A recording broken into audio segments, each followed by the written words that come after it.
What's up again, everybody? Today we have another special one. Today we're talking with Jake Ausdemore, and we're talking how to play Lexi. Lexi is a fantastic new hero. Well, kind of new, right, Jake? About as new as you can get right now, for sure. I guess that's true. Yeah, it's pretty new. She's the Tales of Aria Elemental Ranger hero, and Jake here absolutely just wrecked shop, murdered everyone with Lexi, and picked up the overall win at a ProQuest here in town. And it was actually ProQuest at one of my favorite stores. It was Reaper Game Store. And I talked to the guy after who runs Reaper Game Store, Bill, up there, and he said it was a 61-player event and full of lots of gameplay, lots of fun side events as well. But you, sir, took everybody down with Lexi. So congratulations, first of all. That's pretty amazing. Thanks so much. You picked up the win, and I wanted to have you on after I found out you picked it up with Lexi. I just wanted to have you basically talk us through your list and talk us how you played Lexi Livewire. So before we get too far into it, let's talk about who Lexi is. She is an Elemental Ranger hero, 4 intellect, 40 health. She has Essence of Ice and Lightning, which means you can have Ice and Lightning cards in your deck. Once per turn action, her effect says turn a face down card in your arsenal face up. If it's a lightning card, your next attack this turn gains go again, and if it's an ice card, you create a frostbite token under target hero's control. And interestingly enough, when I looked at your list, I actually noticed that as far as the main board is concerned, that doesn't necessarily look like you're going to lean heavily into one or the other, or into the ability perhaps at all, but I'm sure you'll tell us more about that anyway. And you chose to use Voltaire, is that correct? Yes, I think that there are some lists out there that run Death Dealer, which I know Yuki is on a Death Dealer list. Yuki Lee is another very successful Lexi player. I think that Voltaire is a little bit more consistent and a little bit stronger with Lexi right now, just because of the consistency of getting go again at multiple attacks.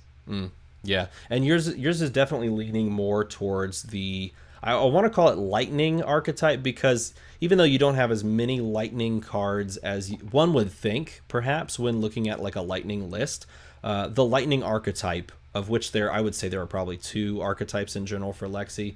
The lightning one is definitely the more aggressive in choosing, to go wide. Definitely the deck is 100% committed to going wide. Ice Lexi does go a little bit taller, but honestly, Ice Lexi is probably still pretty wide compared to most decks. Mm-hmm. You're just going wide with a little bit of heavier effects than the Lightning list might have. Well, the Lightning list is going to generally shoot for more pure damage, but that doesn't mean that you're not getting great effective disruption, and I think that's part of what makes Lexi and Voltaire so strong, is that you can get so many wide attacks that can also really throw off your opponent's turns and what they're doing when need be. Indeed, I totally agree with that. Before we kind of dive into the deck list and sort of pick your brain about your matchups and all that, why don't we finish out the rest of these equipment, because you actually only run, it looks like, the main number of equipment, and you don't have many sideboards. Is that correct? That's 100% right, Steven. I have got my equipment list, and that is what is played in every matchup. So why don't you talk us through New Horizon in general, why you use it, and then I'll be your Vanna White. I'll just show the card after you're done talking about it. I'll just shift to the next one. Absolutely. New Horizon is a must-have for Lexi. It is the legendary that just makes the character work. New Horizon lets you have a second arsenal slot while you have a face-up arsenal slot. This really, more so than any of the other effects, is the actual hidden power in Lexi's hero ability that lets you just turn a card in your arsenal face up. That is more powerful than getting go again or getting a frostbite, is getting that second arsenal slot, because if you have 2 arsenal slots, for one, Lexi can't attack except with cards from Arsenal. So having an extra Arsenal slot is pretty essential that way. But also, by having 2 Arsenal slots, you open yourself up to having 6-card hands as opposed to 5-card hands with a card in Arsenal. That difference of a card in every hand is super impactful and has a huge part of Lexi's power going into that. So Yendal Spring Tunic, this one, I don't even know if we need to talk about Spring Tunic at this point. Everybody runs Spring Tunic in some way, shape, or form. But I would imagine for Lexi there's some benefit, of course, because you can just use the tunic counter to pay for like a one cost arrow if you've got it, right? Yeah, Lexi is gets a lot of mileage out of one resource. You can play. I'm sure we'll talk about a little bit more later. You can play a 3 of a kind off of a tunic resource. You can play an electrify off of a tunic resource. You can play one cost cards that draw you more cards if you have all reds, right? In hopes of drawing a better resource card. But beyond that, tunic is tunic. Getting a mana every 3 turns is super valuable. I love the bullseye bracers. Bullseye bracers just always feel solid to me. This is actually an equipment that some people that New Horizon and Tunic are indisputable for Lexi. There's just are not really viable alternatives.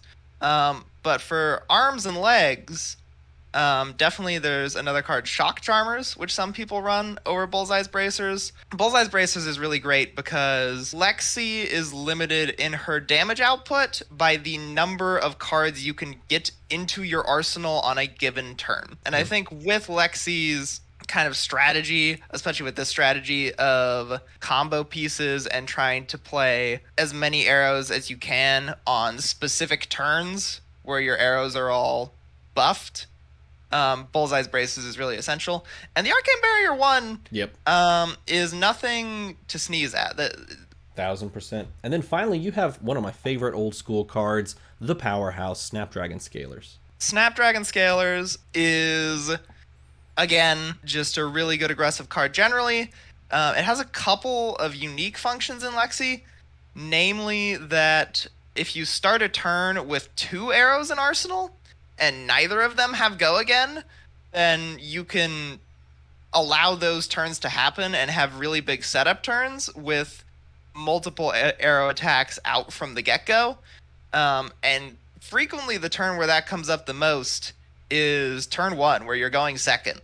If you're up against a Viserai or even Prism or a character who's just trying to play out auras on turn 1, a Starvo who hits the Dominate, so you can't block with your whole hand, because Voltaire can be activated as an instant, you can pitch one of your cards in your opening hand, load 2 arrows, and block with the last card. And in order to really do that and use those 2 arrows that you load, you need snaps in order to be able to give one of those go again. Which is a smart thought, which I wonder how many other people have kind of thought that out in that way. I'm sure there's others, but of course you were able to make those connections and pick up yourself a nice little win. Now tell us about sort of your journey into Lexi and maybe how long you've been playing the game before we dive into the main board of your deck in general. So I started playing the game back in, I believe, October, when the Dallas Calling happened. My first games of Flesh and Blood were at a calling,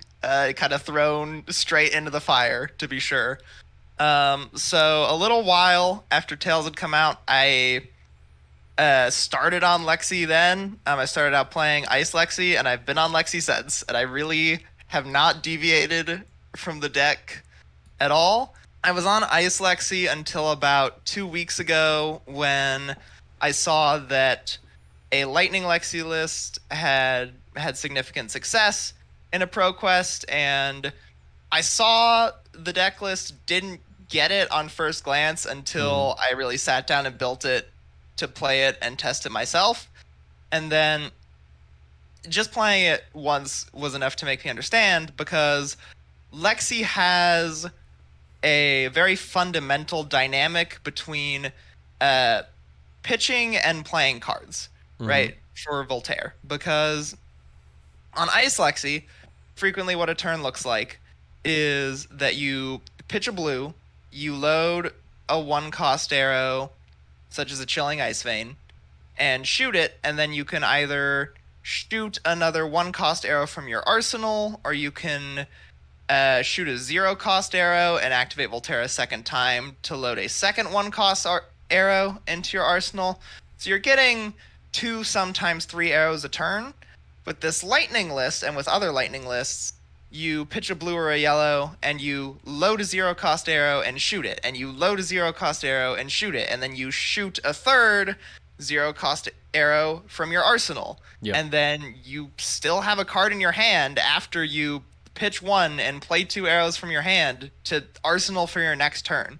So you can get a really consistent rhythm of 3 zero cost attacks per turn, often with really threatening effects on top of it. Totally. And so from that point and from that sort of basis of a couple of weeks ago seeing like lightning lists, you sort of adapted lightning lists to become what we're going to take a look at here. And I know you said you kind of picked Lexi and just went with Lexi, full bore in a way, but looking at the way that the meta has shaped out, was there any like worry as far as Lexi into specific matchups? How do you feel like Lexi fares into your Guardians, into Starvo, into Prism or Viscerai or Chain? What are your opinions on all of those sort of matchups in general? Yeah. So as far as matchup dependent heroes goes, Lexi is super flexible with her sideboarding plan. I don't think for Lightning Lexi that there's any matchup that is a snap guarantee, but I think that Lexi has, honestly, and I'm biased, but I think Lexi is actually slightly favored into matchups across the board as long as you go into them with the right sideboard plan. I think you can build Lexi to have a slight edge against Prism, to have a slight edge against Viscerai, slight edge against Starvo, slight edge against Chain. Ice Lexi has some matchups that are stronger than Lightning Lexi, but Lightning Lexi I think has good solid matchups across the board, and I think that's what makes it a better competitive list. And so as far as this version of Lightning Lexi that you're playing, are you, when it comes to any specific matchup or just all matchups in general, are you always taking the hardline stance of basically playing the beatdown deck where you're the aggressor, or are you pivoting and shifting and playing more defensively into specific matchups or all matchups? What would you say? Yeah, that's a really critical question, Steven, because I have a different game plan going into basically every matchup in the field. Oh, okay. So hit us with, start with Starvo, because Starvo is probably the top dog right now. So when you see a Starvo across the table from you, what's your game plan as far as like how you want the match to play out? Not necessarily, we'll talk about sideboard, of course, like that. But when you sit down, you're like, okay, I have to do this, this, and this, and I win. So the goal when you're going into Starvo, your goal is to force Starvo to block, very simply. Sure. Because if Starvo blocks with 2 cards in hand, they cannot get, I usually His call effect, it right? Exodia. Yeah. But You can't trigger the Exodia effect unless they've got like a one of the pulses in hand, right? Exactly. So really, Starvo and actually Viscerai I go into with similar game plans. You slow down a little bit because your goal is to every turn be threatening something that they hopefully have to block or suffer a significant negative effect. Okay. Such as a fatigue shot trigger, a poison the tips trigger, a lighted up trigger. And your goal is to stall out with those negative effects until you draw into your combo pieces and blow them out. So in those two matchups, you're aiming more for stall, make them be wary of the general goodness that is Ranger and on-hit effects, because Ranger in general has good on-hit effects, and then line up something sort of blowouty. As far as Prism is concerned, do you play more of a game plan of like actually trying to kill their auras, or you just go full bore? What's your play there? No, Prism, you have to respect Prism's auras and kill them every turn. Prism is actually the matchup I would say that I lean the most control heavy, because you just dedicate an arrow to an aura every single turn, basically. Okay. And you're basically going for the same thing as Starvo and Viscerai, where you're trying to build up to a combo, but it's a little different because Prism herself is slow enough that you're not really trying to stall to get to the combo. You will get to the combo. You just have to make sure the Prism player doesn't build up too much while you're getting there. Cool.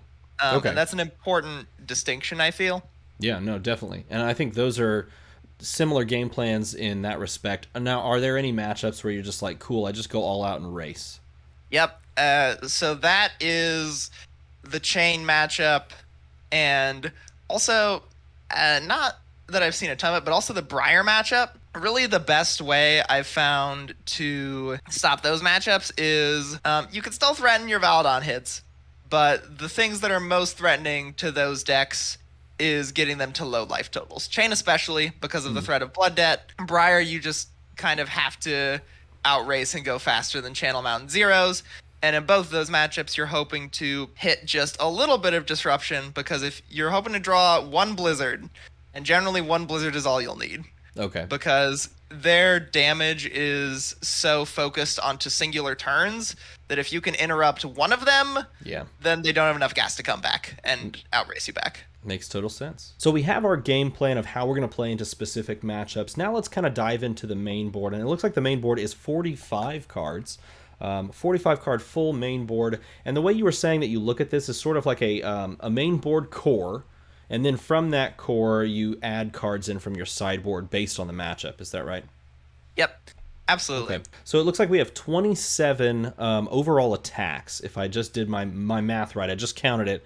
Looks like you've got 27 attacks here. So let's just dive into the attacks. Endless Arrow is both, in my opinion, the best on-hit effect in the deck, the best arrow in the deck, and probably generally the best card in the deck. You know, think about how good it is to have a snatch hit in general. You get to draw a card.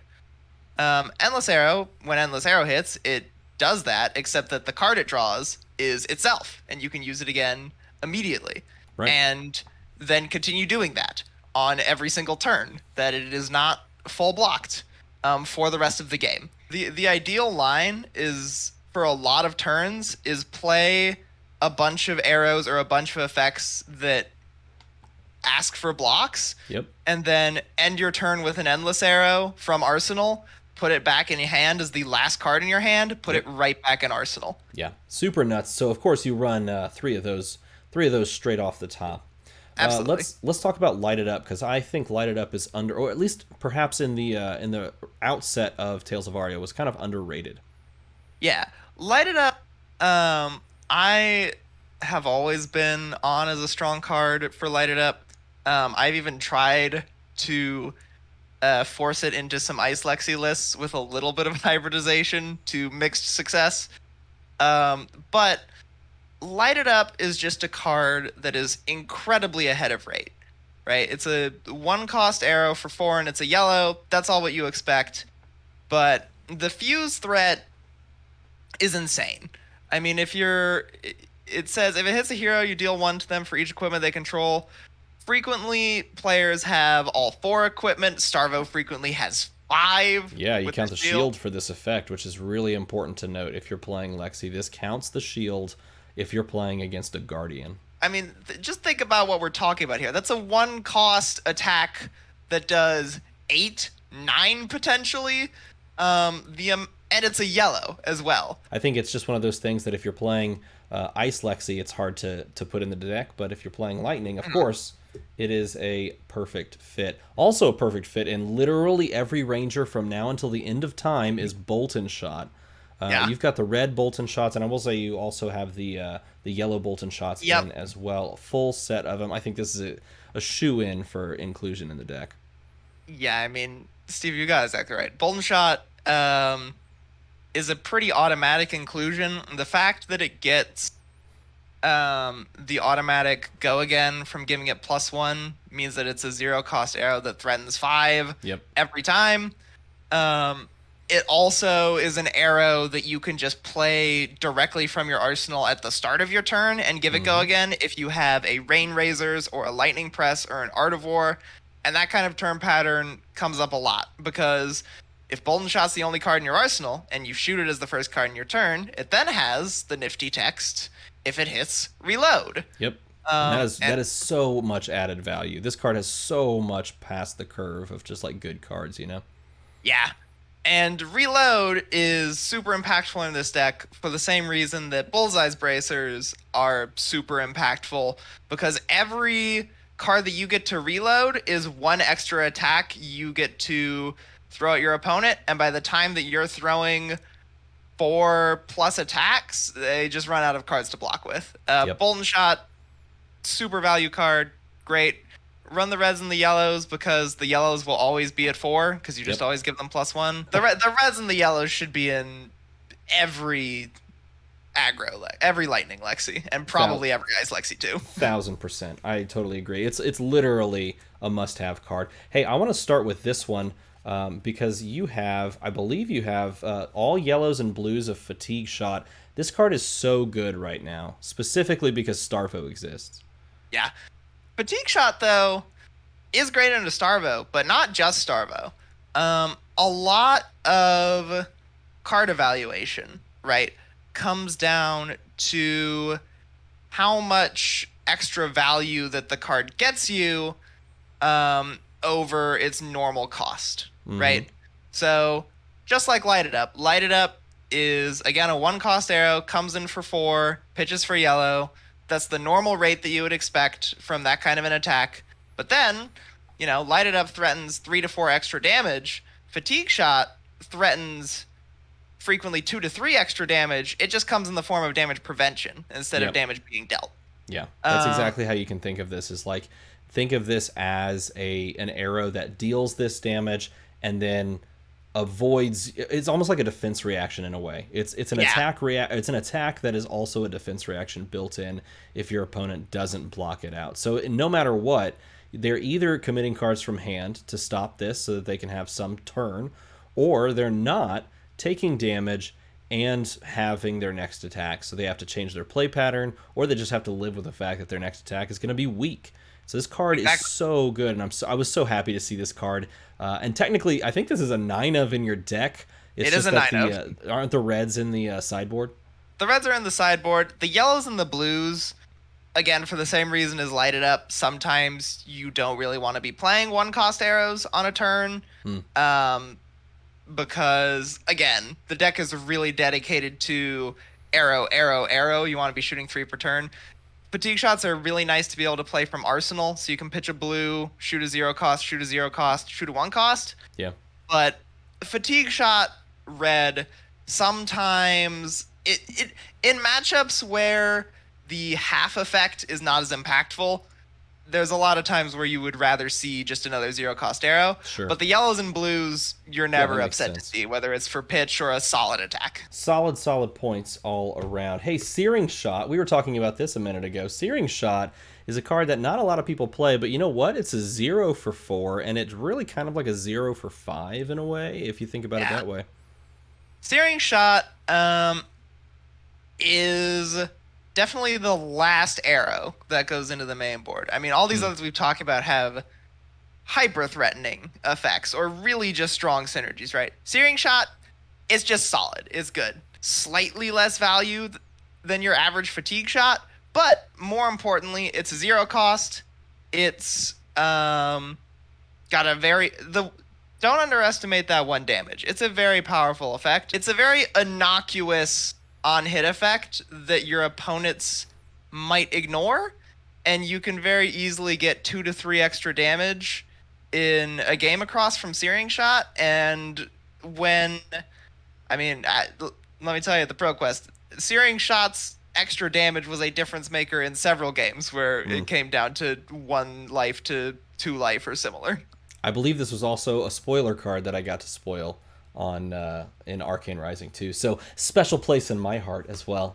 Glad to see us making an impact. Yeah, man. Lightning Surge is a super solid 4. I mean, you pay nothing for it, and it comes in with Go Again when you arsenal it. So, I mean, it's just sort of like a shoe-in in the deck, right, if you're trying to fuse. So there's a couple of standout all-star Lightning cards, and Lightning Surge Red is definitely one of them. It is straight up a Lightning Surge Red is like your MVP Lightning card. Yeah. I end up playing this from hand a lot. I end up arsenaling a lot. It's really nice because it just works both ways. It's super flexible. It's always an extra attack when you need it. Frequently, weirdly often, I'll find myself having a red Lightning Surge in Arsenal flipping it, using Lexi's ability to give my next attack go again, playing a Lightning Surge from hand with go again, Oh, there you go. then the one from Arsenal with its own go again, and then after that still get to lead into arrows. Yeah, I mean that's actually a very good point. And the fact that it synergizes with itself if you've got one in Arsenal and then you reveal it off Lexi is just, it's clear. I mean, it's easy. We don't even need to talk about it anymore. I mean, it's that good. I should have put this arrow in before I did that one. Oops. But you know what? We can talk about Pathing Helix anyway. That's good. Pathing Helix, which I haven't seen any other lists running, which confuses me. So Pathing Helix, if you read all the text here, it says if Pathing Helix hits reload, it is the exact text of reload. It's not keyworded as reload, even though it came out after Arc. Yeah, it's kind of weird, right? It's very strange. But aside from that, as we were talking about, reload is a really valuable aspect of Bolt and Shot, and one of the best effects in this deck to get off extra attacks. And really, Pathing Helix Red is, in my opinion, really the third 3 of Bolt and Shot that is not getting run. You know, Bolt and Shot's really good. This is not quite Bolt and Shot, but it's close enough. Yeah, makes total sense. So these are all of your attacks, all of your arrows, and in, of course, the use case of Lightning Surge, it's your general attacks. From that point, we can jump over to these non-attacks because you do have just a few non-attacks and a few overall like instance as well. This is, of course, still on the main board, but this card, I think this card's kind of important. I've heard good things about something called 3 of a Kind. Yeah, so believe it or not, drawing 3 cards, strong effect. Kind of shocking. Yeah, I know. I've heard that. But no, I mean, 3 of a Kind is one of your essential combo pieces. As we're going to cover Electrify in a minute here, but absolutely most of the rest of these cards we're covering in the main board are what you're trying to dig for outside of Endless Arrow. This is sort of like that linchpin card that you find. When you find it, you're like, okay, cool, it's time to go win a game. I mean, it's really like that is the that's the moment when you can play out a 3 of a Kind, because you've also, as far as you know, like main board attacks go, you've included a fair bit of reload effects. You know, even just the Pathing Helix we were talking about allow you to try and dance around this clear underpinning, like hamstringing of this card, which says you can only play cards from your arsenal, and so you've got this built-in you know, way around that by arsenaling other cards via Pathing Helix, or of course the old Bolt and Shot. So anytime you see a 3 of a Kind, you're just like, yep, super nuts 3 of a Kind. And then the last main board actions, non-attack actions, are all Electrify, a card that was actually one of my favorite. I think it's Electrify and it's Lightning Surge that are my 2 favorite lightning cards in the entire game right now. So is this the same for you? Do you feel the same way? Absolutely. The only real fuse target for this in the main board is that Light It Up. And that's because Light It Up is enough of a threat that you want to have at least a decent chunk of fuse for that. Sure. Electrify also serves other purposes. It's a fantastic card to Arsenal at the end of your turn. Flip it, give drawing go an extra again, card, of course. Yeah.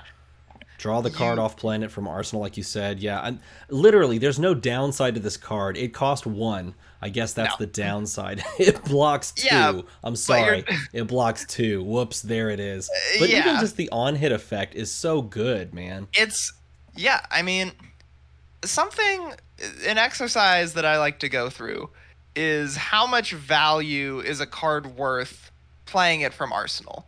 Right, because I think that's a pitfall trap that a lot of Lexi players fall into, is that since Lexi's ability says lightning and ice on it, and those give the frostbite and the go again effects, that they don't arsenal arrows.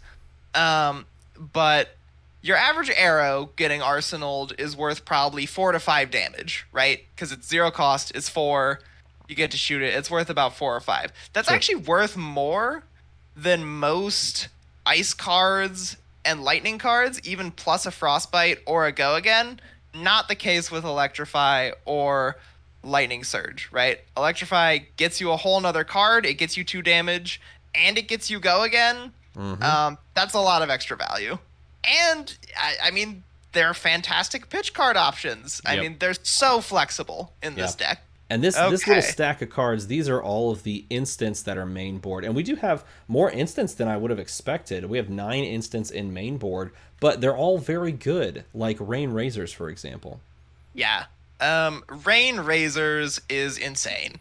Anyone who says the Ranger didn't get anything from Everfest is wrong. Rain Razors is another contender for best card in the deck after Endless Arrow. Definitely hovering around the value of 3 of a kind. Look, I'm just going to put it like this. This is how I feel about Rain Razors. Rain Razors is a 0-cost instant speed mount heroic. Yeah. That's No, just that's what it an is, accurate man. description. Right? When you think about how the use case scenario, you play Rain Razors, and it feels just like Mount Heroic. Yes, there's one less stat added to all of them, but you're paying nothing for it, and it's just fantastic. So it's basically, think of this card as Mount Heroic, but it's free. Yep. Super good.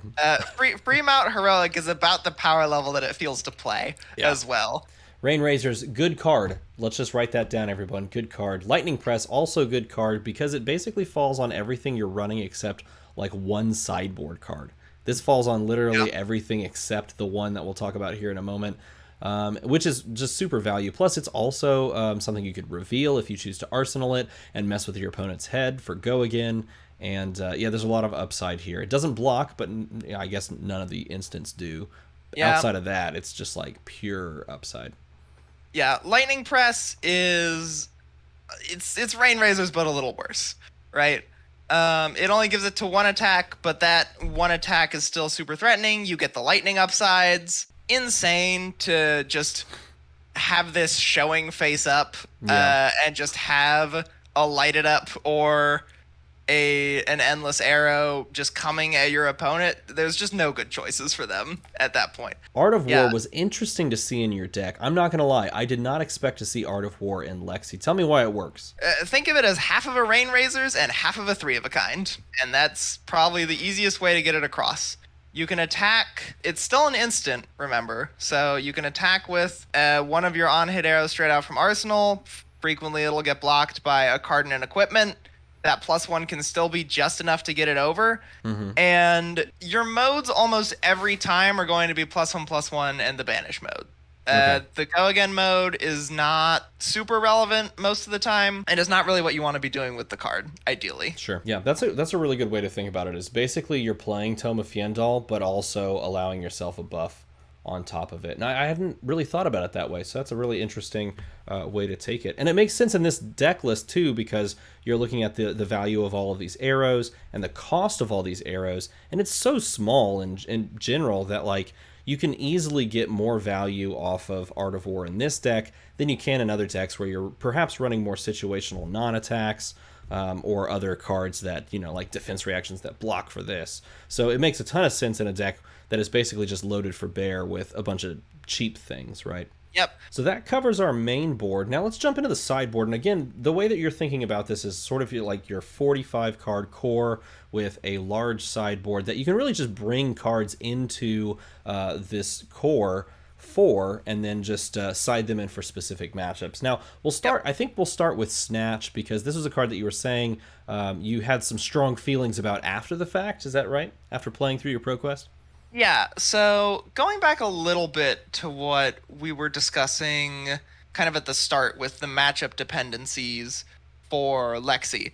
I thought that into Viserai and even into Starvo, that Snatch is the kind of card that can force blocks, right? Like we were kind of talking play cards with strong enough effects that really encourage your opponent to block so you can slow them down enough to draw the combo. Snatch, it really ended up being the reason behind my one loss of the day, to be honest, is that I got stuck with 2 Snatches in hand. I couldn't give them go again and really get them going off synergistically, so I played one and then arsenaled one. The next turn I drew the 3rd Snatch, and I was just like, this is a mess. Right now, the replacement in my head is Red Sleep Dart for Viserai and Starvo. It's an arrow, so it just doesn't have the problems the Snatch has. And after talking with some other players about strategy, it seems like Sleep Dart is enough of a disruptor for Starvo and Viserai both, and Chain too. Blizzards. So you have 3 blizzards in the sideboard. When do you bring these blizzards in, and what matchup? So I bring blizzards in against every Runeblade, for one. Okay. Just the ability to prevent something like Swarming Gloomveil with Go Again into Rosetta Thorn. It basically, think of Blizzard as defense reaction that blocks for 4 and is a blue. Yeah. Right. That's a good way to put it. It. Framing it in a different narrative like that allows you to kind of see the upside of being able to basically just say your turn's over, or that you're going to have to pitch away a card that we're going to use to attack with, right? I actually play it into Starvo as well. Okay. Which I think is the more surprising choice, but very similarly, instead of pitching this for blue, you just play it and prevent getting a frostbite and 4 damage most of the time. Yeah, it's pretty solid. It's a defense reaction for 4 in that respect, because it stops Icy Hammer for 4, doesn't it? Yep. Yeah.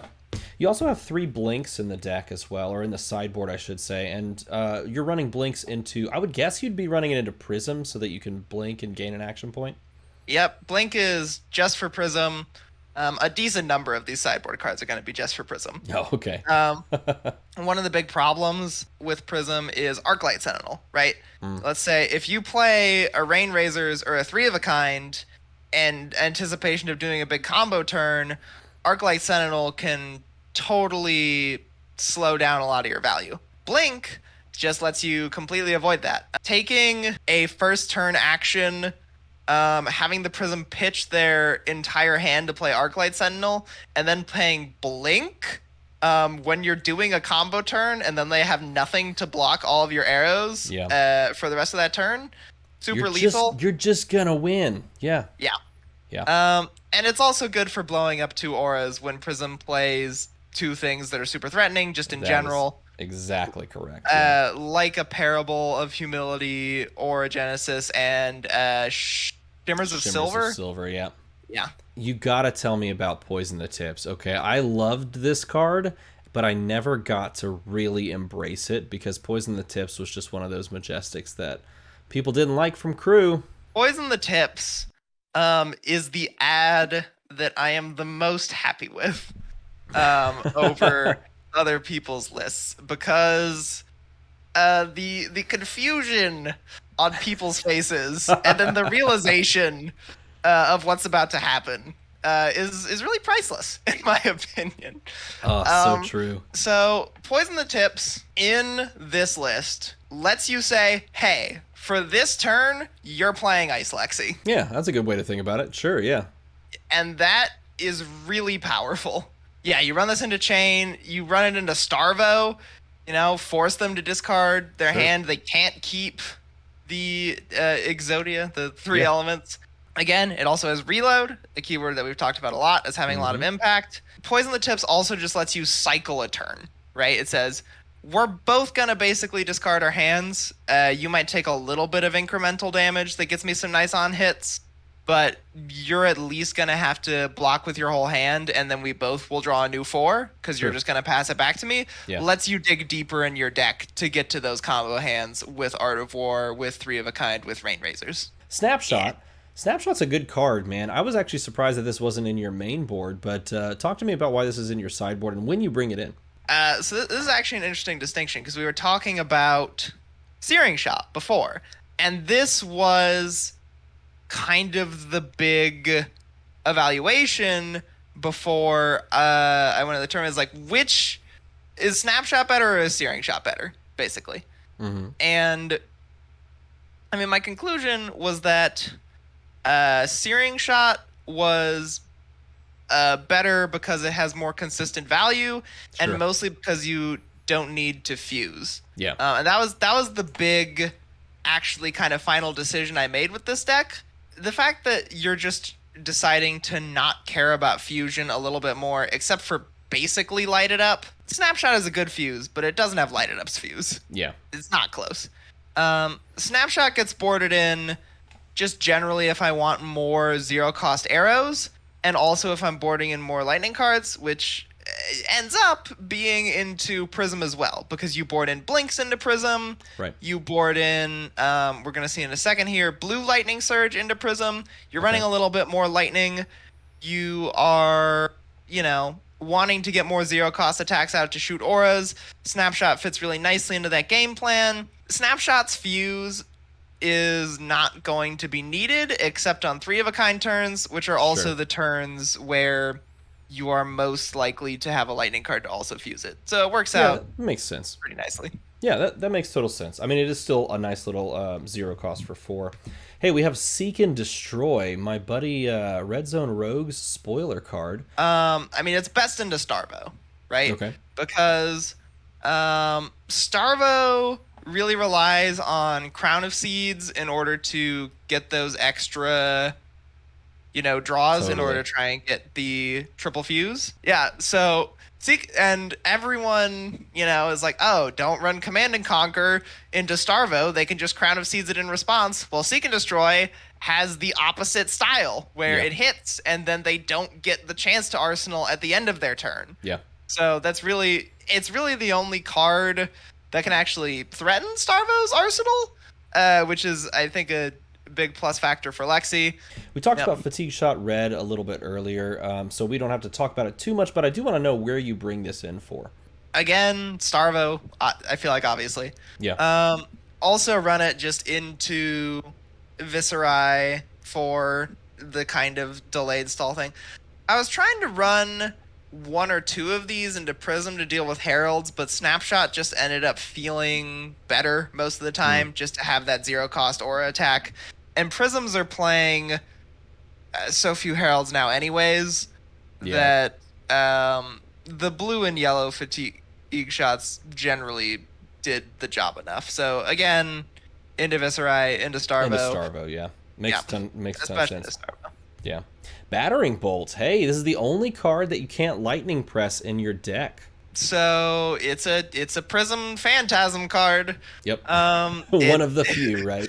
It has 6 attack. It's an arrow at the very least, just so you can load it for 3-of-a-kind or other stuff. And shooting it at Prism forces them to play out any instance they have before it hits.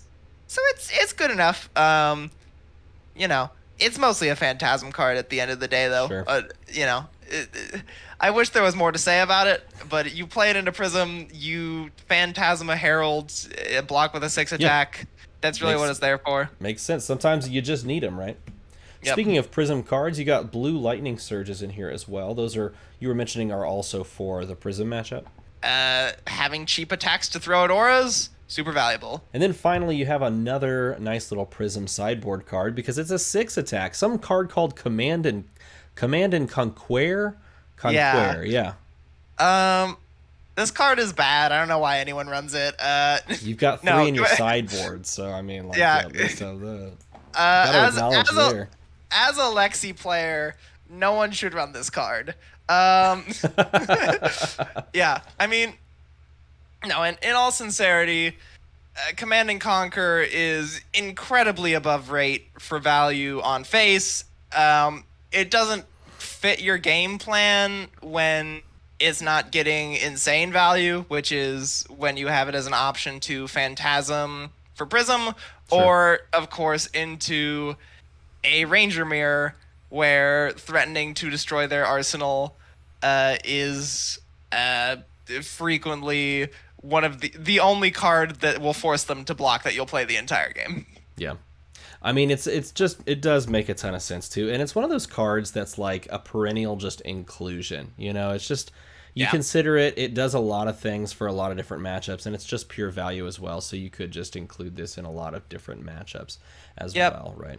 Okay, so quickly, let's do this. I'm curious. Okay, let's say that you are up against a Starvo. So it's like you see it's Starvo. It's pre-game. What, with your 45 card core, what exactly are you pulling out of here? So talk me through it. Basically, pretend I'm you. Yep, so first things we're going to grab, Fatigue Shot Red, easy. Okay, done. Right. Seek and Destroy, easy. Okay. both really specialized cards into Starvo. Poison the Tips, also fantastic against Starvo. All these things are threatening their hand, right? Yes. The Starvo has to block, or they'll be forced to discard, or they won't get to Arsenal next turn. Really dramatically negative effects for them. Sure. We put in Blizzard, just really Just you 'cause need Blizzard. yeah. Blizzard is the best blue that you're going to have in a decent number of matchups, and you really need one more blue. As much as I'd like to say that you could get away with just 6, 9 is at least a bare minimum. Sure. So we've got. Do you do Command and Conquer as well? I don't do Command and Conquer into Starvo, Okay. actually. For um,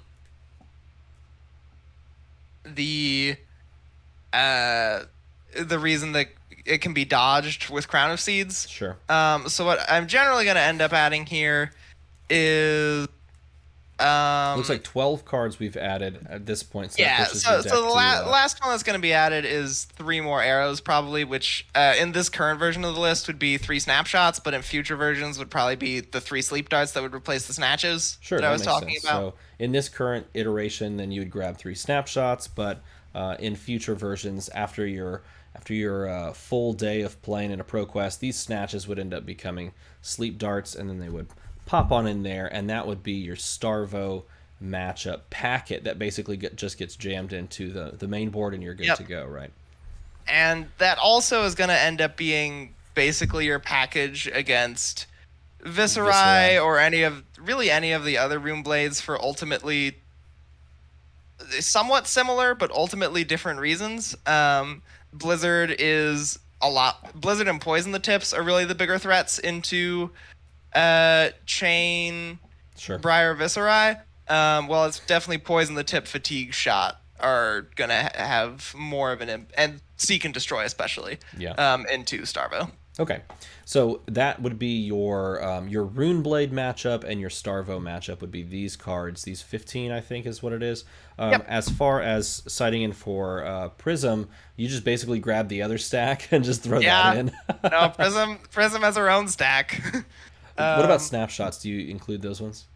Yeah, snapshots go into Prism. Okay, and then what was the other one?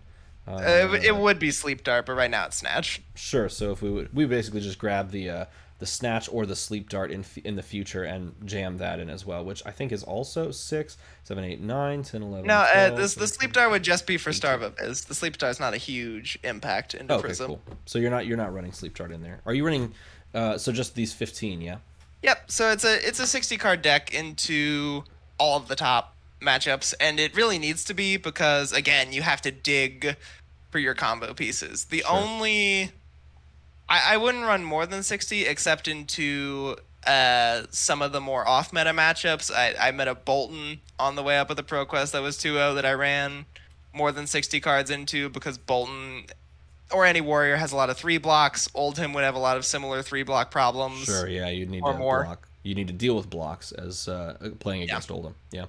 And fatigue is a very serious problem. It is for Lexi. Yeah. For any ranger, you have to deal with fatigue because you don't have the incremental value from a weapon that you can pitch into. You have to get value out of your attacks the first time, or you have to play a billion remembrances and hope you get value the second time. That's maybe not such a good idea. No, if you're at the game plan point where you're on the remembrance plan, you've probably already lost as ranger, unfortunately. Yeah, but sadly. That's a big trade-off that Lexi has in general.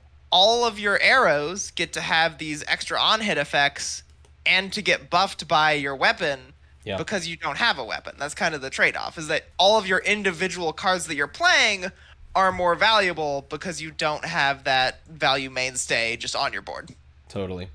So that is, I think, so we've covered the sort of the matchups, how you play it. We've covered the general overall game plan. We've covered our sideboard, our main board, why our cards are there. Man, I thoroughly appreciate you hopping on with me and going through the deck, very detailed and breaking it down. I think there's going to be a lot of people that want Lexi to continue to do well, and you're kind of showing them how you managed to pilot it through a large ProQuest event and take down the field. And I'm happy that you managed to do it. Congratulations. I think that sooner or later people are gonna stop calling Lexi an off-meta pick. Is my hope. Here's hoping Uh, as well. I would agree with that. I think she's fantastic, 'Cause, and I want to play more Ranger in my life. yeah, you need to have very specific builds and very specific game plans. But if you come in with those, you're definitely threatening all the top level decks. That's awesome. If you guys enjoyed this video, feel free to do the thing with making a number go to a number, because that's exciting. Making numbers change to other numbers. It's kind of like Voltairing the subscribe button, because you can make a number go to another number. As always, everybody, thanks for watching.